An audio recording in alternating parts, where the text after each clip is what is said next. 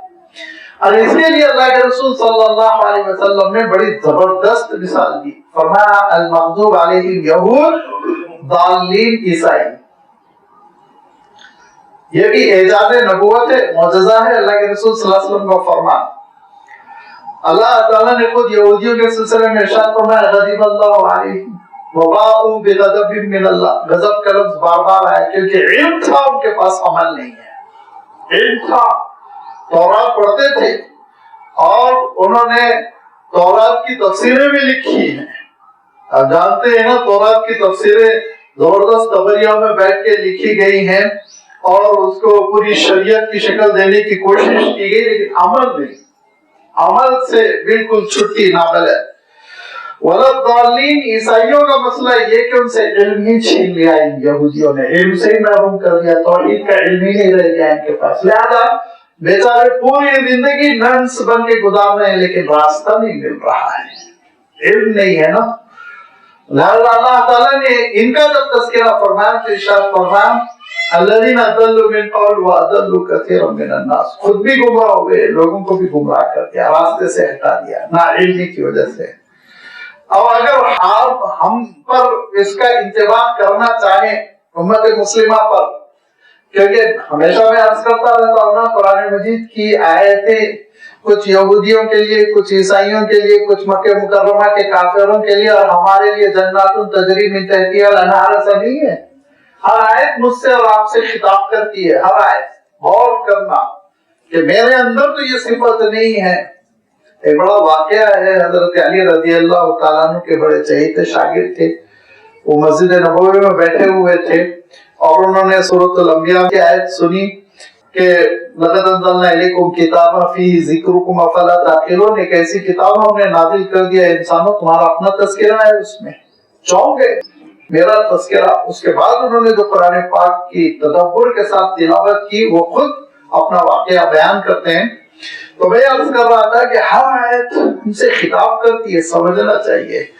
اگر علم رکھ کر عمل نہیں تو مغضوب کی طرف جا رہے ہیں، اور اگر خرافات پر عمل کر رہے ہیں، علم نہیں حاصل کرتے، صحیح ذرائع تک نہیں پہنچتے تو وَلَضَّالِّينَ کے سیرے میں ہم جا رہے ہیں۔ غور کر لیں ہم کدھر جا رہے ہیں۔ دونوں چیزیں ہونی چاہیے، علم اور عمل صالح۔ بغیر عمل صالح کے علم فائدہ نہیں پہنچاتا اور بغیر علم کے عمل صالح انسان کر نہیں پاتا۔ یہ دونوں چیزیں جب ہمارے اندر جمع ہو جائے گی تو ہم پھر ہوں گے صراط الذین انعمت علیہم پر، وہ راستہ جن پر اللہ کی رحمتیں ہوتی ہوں۔ تو اللہ کے رسول صلی اللہ علیہ وسلم نے یہ جو تشریف فرمائی، عجیب و غریب واقعہ کو بات سمٹ لیتا ہوں میں کہ اللہ کے رسول صلی اللہ علیہ وسلم نے ایک دعوتی وفد بھیجا۔ اس زمانے میں ایک علاقہ تھا، موجودہ دور میں اس علاقے کو حائل کہتے ہیں، قبیلہ طئی وہاں رہا کرتا تھا، قبیلہ طئی۔ اب جو لوگ NRIs ہیں، سعودیہ وغیرہ جا کر آئے ہیں، وہ حائل کا علاقہ جانتے ہیں، اس کے آس پاس وہ قبیلہ آباد تھا۔ آپ صلی اللہ علیہ وسلم نے دعوتی وفد بھیجا، حضرت علی رضی اللہ تعالیٰ عنہ اس کے امیر تھے۔ اس قبیلے میں ایک صاحب تھے عدی بن حاتم، وہ قبیلے کے سردار بھی تھے۔ عدی بن حاتم کون ہے آپ جانتے ہیں؟ حاتم طائی کا آپ نے نام سنا ہوگا۔ حاتم طائی بڑے سخی تھے، بہت ہی جود و کرم کی ان کی داستانیں مشہور ہے، اللہ کے رسول نے بھی تصدیق کی کہ وہ بڑے سخی داتا تھے، لیکن اسلام سے پہلے ان کی وفات ہو گئی تھی۔ ان کے بیٹے جو تھے عدی بن حاتم الطائی، وہ جو ہے سردار تھے، انہوں نے ایک عجیب ملغوبہ بنا دیا تھا، یہودیت اور عیسائیت سے لے کر کچھ ایک اپنا دین بنا لیا تھا، لیکن عیسائیت غالب تھی ان کے اوپر، عیسائی تھے وہ۔ جب ان کو یہ معلوم ہوا حضرت علی آ رہے ہیں آپ صلی اللہ علیہ وسلم کے نمائندے، تو ان کو اسلام سے بڑی بیزارگی تھی، اللہ کے رسول صلی اللہ علیہ وسلم کی دعوت پہ انشرا نہیں تھا، تو وہ نکل گئے، وہاں سے سفر کر گئے۔ حضرت علی رضی اللہ تعالیٰ عنہ وہاں پہنچے، اسلام کی دعوت دی، اور اتفاقاً وہ ایک روایت میں عدی بن طائی کی بہن اور ایک روایت میں حاتم تائی کی بہن یعنی حضرت علی کی پھوپھی وہ ہاتھ لگ گئی حضرت علی کے اور انہوں نے کہا چلو میں بات کرتی ہوں کیا مسئلہ ہے، لہٰذا وہ حضور اکرم صلی اللہ علیہ وسلم کی خدمت میں لائی گئی۔ انہوں نے پوچھا کہ کیوں بھیجا اپنے وفد کو، کیا چاہ رہے ہیں آپ؟ اللہ کے رسول نے کہا اسلم تسلم، اسلام اور کچھ بھی نہیں۔ تو انہوں نے کہا میں بوڑھی کیا کروں بخیر عمر میں، اللہ کے رسول صلی اللہ علیہ وسلم نے کہا اسلام لاؤ تو تمہاری آخرت سنور جائے گی۔ انہوں نے کہا دیکھتی ہوں میں عدی ابن حاتم اگر آ جائے تو میں فیصلہ کروں گی۔ تو اللہ کے رسول نے کہا وہ جو بھاگ گیا اسلام سے، جو اپنی قوم کو بے یار و مددگار چھوڑ کر فرار ہو گیا، اس سے تم کیا توقع کرتی ہو؟ تو انہوں نے کہا ٹھیک ہے پھر آپ ایسا کیجئے کہ مجھے کچھ مسافر دے دیجئے، کچھ لوگ دے دیجئے، میں واپس اپنے گھر چلی جاؤں۔ اللہ کے رسول نے کہا علی فیصلہ کر دیں گے کن کن کو تم ساتھ لے کے جانا چاہتے، تم ساتھ لے کر چلی جاؤ، کوئی مسئلہ نہیں ہے۔ اس خاتون نے کہا کہ آپ کا اخلاق، آپ کا رویہ دیکھ کر اور آپ کی میزبانی دیکھ کر میرا دل مطمئن ہو گیا، آپ سچے رسول ہیں، میں اسلام قبول کرتی ہوں۔ انہوں نے اسلام قبول کر لیا۔ صفانہ ان کا نام ہے، صفانہ سین سے، نام بھی غلط سلط آپ لوگ رکھتے ہیں، اس کے بعد کہتے ہیں کہ اس سے قریب ملتا جلتا چینج کر دیجئے۔ مولویوں کو اتنا امتحان میں مت ڈالیے، شروع میں فینسی ناموں کے چکر میں مت رہیے، صحابہ کے انبیاء کے اچھے نام رکھیے، بعد میں معلوم یہ ہو کہ بے معنی قسم کا نام ہے، کوئی اس کا اصل ہی نہیں ہے عربی میں، صرف ذرا خوبصورت لگا تو رکھ دیا۔ تو صفانہ سین سے یہ نام ہے۔ حضرت صفانہ اسلام قبول کر لی تو یہ اطلاع عدی تک پہنچ گئے، عدی ابن حاتم تک، کہ ان کی بہن یا ابو کی جو بھی ہوں انہوں نے اسلام قبول کر لیا۔ تو وہ دوڑتے ہوئے مدینہ آ گئے۔ یہ کیا ہو گیا بھائی، لیڈیز اسلام قبول کر رہی ہے تو مسئلہ ہوگا پورے اسلام پہ، ہم کو بھی عمل کرائیں گی۔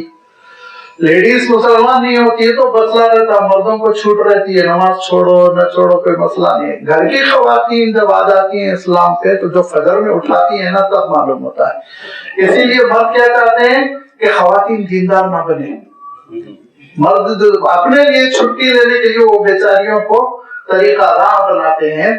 اور وہ جب صفانہ اسلام قبول کر گئی تو چونکے عدی وہ واپس آ گئے، مدینہ منورہ پہنچ گئے۔ اللہ کے رسول صلی اللہ علیہ وسلم نے غور سے دیکھا کون ہو تم؟ کہا میں حاتم کا بیٹا عدی جن۔ کہا اچھا تم حاتم کے بیٹے ہو، کس سے بھاگ رہے ہو تم؟ اللہ کے دین سے بھاگ رہے؟ کہا نہیں اللہ سے نہیں بھاگ رہا ہوں، آپ کی دعوت پہ منشر ہے۔ نہیں کہا اچھا ٹھیک ہے آؤ میرے گھر بات کرو۔ آپ صلی اللہ علیہ وسلم اپنے حجرے لے گئے تو حضرت عدی ابن حاتم کہتے ہیں پہلا امتحان میرا وہاں ہوا کہ مجھے گدے پہ بٹھایا، خود اللہ کے رسول صلی اللہ علیہ وسلم زمین پہ بیٹھ گئے۔ میں بار بار کہتا رہا ایسا نہ کیجیے، آپ اپنے گدے پہ تشریف رکھیے۔ وہ کہتے ہیں گھاس پھوس کا گدا تھا، اس پہ مجھے بٹھایا اور خود جلس علی الارض فرمایا، زمین پر آپ صلی اللہ علیہ وسلم بیٹھ گئے۔ اللہ کے رسول صلی اللہ علیہ وسلم نے کہا کوئی حرج نہیں۔ حضرت عدی ابن حاتم کہتے ہیں میرے دل نے گواہی دی یہ بادشاہ نہیں ہو سکتے، یہ بادشاہ نہیں ہو سکتے۔ بادشاہ ایسی حرکت کبھی نہیں کرتا ہے کہ اپنا فرش دے دے، اپنے تخت پہ کسی کو بٹھا دے۔ چھوٹے سے آفیسر کیا بن جاتے ہیں، اپنی کرسی پہ کسی کو نہیں بیٹھنے دیتے ہیں۔ اللہ کے رسول صلی اللہ علیہ وسلم اللہ کے رسول تھے۔ یہ میزبانی۔ پھر اس کے بعد کہا تم کو کیا چیز روکے رکھی ہے اسلام سے، کس چیز پر تم کو انشرا نہیں؟ تو کہا کہ جب دیکھیے غریب لوگ بیچارے مدینہ منورہ میں ہے نا، سلم مسلمان سلم میں رہتے ہیں، سلم میں رہتے ہیں۔ اللہ کے رسول نے کہا عدی خدا کی قسم ایک وقت آئے گا اسلام کی وہ حکمرانی ہوگی کہ قادسیہ سے ایک عورت چلے گی اور ہاتھ میں سونے کے ڈلے لے کر چلے گی، لیکن اس کو نگاہ اٹھا کے کوئی نہیں دیکھے گا، اور مدینہ تک آ جائے گی، اور لوگ زکات لے کر سڑکوں پہ کھڑے ہوں گے، زکات لینے والے کوئی نہیں رہیں گے۔ یہ اسلام کا غلبہ ہونے والا ہے۔ یہ بات ان کو بہت دل میں گھر کر گئی، اخلاق سے متاثر ہو چکے تھے، اللہ کے رسول صلی اللہ علیہ وسلم کے اعتماد سے متاثر ہو گئے۔ اور اس کے بعد سے انہوں نے کہا کہ اگر میں اسلام نہ قبول کروں، اگر میں واپس جانا چاہوں تو آپ جانے دیں گے؟ کہا شوق سے جاؤ، اپنی پھوپھی کو، اپنی بہن کو، صفانہ کو لے کے چلے جاؤ، تمہارا قافلہ کوئی نہیں روکے گا، کسی قسم کا بھی تمہارے ساتھ زیادتی کا معاملہ نہیں ہوگا۔ جب عدی ابن حاتم کہتے ہیں کہ میں یہ تین باتیں دیکھا تو میں نے کہا نہیں، میرا دل اعتراف کرتا ہے آپ اللہ کے سچے رسول ہیں، لہذا میں گواہی دیتا ہوں انک لرسول اللہ، آپ اللہ کے رسول ہیں، میں اسلام قبول کرتا ہوں۔ تو حضور کا چہرہ وہ کہتے ہیں دمکنے لگا، اور اللہ کے رسول نے فرمایا جو تم یہود و نصارہ کے پاس جا رہے ہو، جس کے لیے میں یہ واقعہ بیان کیا، فرمایا جس یہودیوں کو تم نجات دہندہ سمجھ رہے ہو، جس عیسائیوں کو، عیسائی مذہب کو تم سمجھ رہے ہو صراط مستقیم ہے، نیکی، اسلام یا دین ہے اپنے وقت کا، تو فرمایا کہ المغضوب علیہم هم الیہود والظالمین هم النصارى۔ وہاں آپ صلی اللہ علیہ وسلم نے یہ ارشاد فرمایا کہ غضب ان پر ہوا جو یہودی بنے، گمراہ ہو گئے جو نصارہ بنے، لہذا المغضوب علیہم اور النصارى یہ والضالین دونوں سے تم ہٹنے کی کوشش کرو۔ میں نے عرض کر دیا تھا کہ یہ تاریخ کا کوئی قصہ نہیں کہ بیان کر دیا جائے، بلکہ یہ آیت حقیقت بتاتی ہے کہ عیسائیوں کا معاملہ یہ عقیدت میں غلو کر دیا، حضرت عیسیٰ علیہ السلام کو خدائی میں شامل کر دیا، اور پھر ایسی خرافاتیں کہ اللہ تعالیٰ ارشاد فرماتا ہے رہبانیت ابتدعوها وما كتبنا علیہم، ہم نے نہیں لکھا تھا یہ ننس بنو، شادی نہ کرو، فادر بن جاؤ، سسٹر بن جاؤ، ہم نے نہیں لکھا، اچھا کر لیا تو کر لیا۔ اللہ تعالیٰ نے جو ارشاد فرمایا قابل غور ہے، یہ قرآن پاک کا معجزہ ہے، فما رعوها حق رعایتها، کم سے کم صحیح ننس بن کے تو زندگی گزارتے، لیکن چرچ کے اسکینڈلز اٹھا کر دیکھیا، تاریخ اٹھا کر دیکھیے چرچوں میں کیا بے حیائی ہے، کیا تباہی ہوئی ہے۔ تو فرمایا کہ بننے کو تو بن گئے ننس، لیکن اس میں بھی تو نہیں رہے، اس میں بھی تو نہیں رہے، مشائخ بن گئے، بزرگ بن گئے، اللہ علیہ بن گئے، تو کم سے کم وہی رہو خلوت نشی، دنیا سے بھاگ کر خانقاہ میں پناہ لے کر، وہ بھی تو نہیں رہے، تو وہاں بھی تو دنیا داری اندر آ رہی ہے۔ یہ عیسائیت کی تاریخ اور یہودیت کی تاریخ یہ کہ ارشاد فرمایا مثلہم کمثل الحمار یحمل اسفارا، ان کی تو مثال گدھوں جیسی ہے جس کے پیٹھ پہ کتابوں کا بوجھ ہے، ہر کتابیں لائبریری آباد کر رکھی ہے، لیکن خود کا عمل کرتے ہو، تمہارے اندر نہ عبادت ہے، نہ اخلاق ہے، نہ معاملات ہے، اور نہ ہی انسانیت کے ساتھ حسن معاملہ ہے، تو تم کسی قابل نہیں ہو، گدھے کی طرح ارشاد فرمایا۔ لہذا یہ دونوں چیزوں سے بچتے ہوئے کہ علم غیر نافع نہ ہو اور اس کے ساتھ عمل وہ علم کی بنیاد پہ نہ ہو، بلکہ معلومات حاصل کرتے ہوئے، علم حاصل کرتے ہوئے، علم کو نافع بناتے ہوئے جب ہم چلیں گے تو صراط مستقیم رہے گی۔ معلوم کرے اللہ کے رسول کا راستہ کیا ہے، آپ صلی اللہ علیہ وسلم کی سنتیں کیا ہے، آپ صلی اللہ علیہ وسلم کے ارشادات کیا ہے، تحقیق کریں، وقت لگائیں، روزانہ کچھ وقت فارغ کریں، دین کے جو سورس ہے ان کو سمجھنے کے لیے اللہ کی کتاب اور اللہ کے رسول صلی اللہ علیہ وسلم کی سنت، تب پھر ہم صراط مستقیم پر گامزن رہیں گے۔ ایسی عظیم الشان صورت کہ اللہ کے رسول صلی اللہ علیہ وسلم حدیث قدسی میں بیان فرماتے ہیں کہ اللہ تعالیٰ نے فرمایا قسمت الصلاۃ بینی و بین عبدی، یہ صورت میرے اور بندے کے درمیان ڈیوائیڈڈ ہے، منقسم ہے، فرمایا ہم دونوں کے درمیان ہے۔ کیا ہے ارشاد فرمایا جب بندہ کہتا ہے الحمدللہ رب العالمین، اللہ تعالیٰ ارشاد فرماتا ہے حمدنی عبدی، بندے نے میری حمد بیان کی۔ جب بندہ کہتا ہے الرحمن الرحیم، تو پھر اللہ تعالیٰ ارشاد فرماتا ہے اثنا علی عبدی، بندے نے میری تعریف کی، ثنا کی۔ مالک یوم الدین، جب بندہ کہتا ہے تو اللہ تعالیٰ ارشاد فرماتا ہے مجدنی عبدی، بندے نے میری برتری تسلیم کی، میری بزرگی تسلیم کی۔ پھر جب بندہ کہتا ہے ایاک نعبد و ایاک نستعین، تو اللہ تعالیٰ کہتا ہے ھذا ما بینی و بین عبدی، یہ میرے اور بندے کے درمیان ہے، لین دین، عبادت کر رہا ہے میرے دربار میں، مدد مجھ سے طلب کر رہا ہے، یہ کچھ دے رہا ہے کچھ لے رہا ہے، یہ میرے اور میرے بندے کے درمیان۔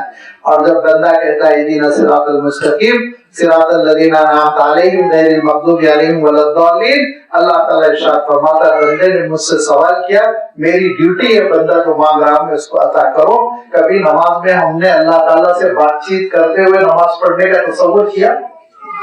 اللہ میں آپ سے بات کر رہا ہوں، آپ میرا جواب دے رہے ہیں، میں جب کہہ رہا ہوں الحمدللہ رب العالمین، اللہ کہہ رہے ہیں حمدنی ربی۔ کبھی اس تصور کے ساتھ نماز آپ نے پڑھی، اس تصور کے ساتھ نماز پڑھی، پسینے چھوٹ جائیں گے